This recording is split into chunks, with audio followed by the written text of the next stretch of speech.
নমস্কার, আমি বন্দনা। আপনাদের সবাইকে দ্য কোজি কিচেনে স্বাগত। আমি আজকে ফিরনি রেসিপি করছি। আমি তার জন্যে বাসমতি রাইস নিয়ে নিয়েছি 2 মুঠো।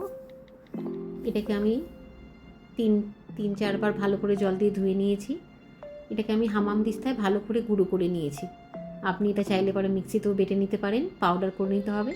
প্রথমে চালটাকে ধুয়ে একটু ফ্যান ড্রাই করে নেবেন, তারপর এটাকে পাউডার করে নেবেন। আমি হামাম দিস্তা দিয়ে ভালো করে মিশিয়ে নিয়েছি পাউডার করে। আমি একটু দুধের মধ্যে স্যাফরন দিয়ে ক্রাশ করে রেখেছি। স্যাফরনটাকে দুধের মধ্যে ভিজিয়ে রং আসার জন্যে। আমি 1 লিটার দুধের ব্যবহার করছি, ফুল ক্রিম। দুধটা গরম হয়ে গেলে আমি দুধটাকে একটুখানি ভালো করে ফুটিয়ে নেব। আর গরম হয়ে গেলে দুধটা আমি কিছু দুধ আমি যে পাউডার করে রেখেছিলাম বাসমতি রাইসটা, তার মধ্যে আমি এটা ভালো করে মিশিয়ে নেব পাত্রে, যাতে যখন আমি কড়াইতে দেবো যাতে কোনো লাম্পস না তৈরি হয়। সেই জন্য আমি দুধটা গরম হয়ে গেলে কিছু দুধ নিয়ে আমি ওই বাসমতি রাইসের যে পাউডারটা তার সাথে ভালো করে মিশিয়ে নেব।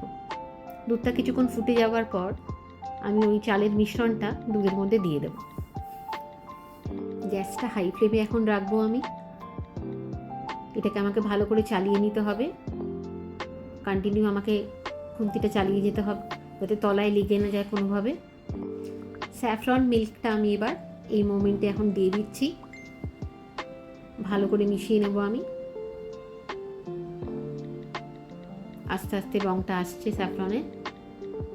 আমি বেশ কিছুটা স্যাফরন, আপনি যদি একটুখানি ক্রাশ করে দুধের মধ্যে ভিজিয়ে রাখবেন, দেখবেন একটু উষ্ণ দুধে খুব সুন্দর কালারটা চলে আসে। নাড়তে থাকতে হবে আমাকে কন্টিনিউয়াস। আমি এখানে আমার স্বাদ মতন চিনি দিয়ে দেবো। আপনি যেরকম মিষ্টি খেতে ভালোবাসেন, কম বা বেশি একটু আপনি সেই হিসেবে চিনি দিতে পারেন। দুধটা অনেকটা কমে এসছে, এখনও আমাকে আরও শুকনো করতে হবে। আমি 1 লিটার দুধ যখন নিয়েছিলাম, এখন মোটামুটি আমার 500 থেকে একটু দুধ আর একটু কমে গেছে। একদম শুকনো করে নিতে হবে। আমি 2টো ছোট এলাচ এখানে পাউডার করে রেখেছিলাম, ওটাও আমি হামাম দিস্তাতেই করে নিয়েছিলাম। ওটা এখন দিয়ে দিলাম আমি, সুন্দর একটা গন্ধ আসবে।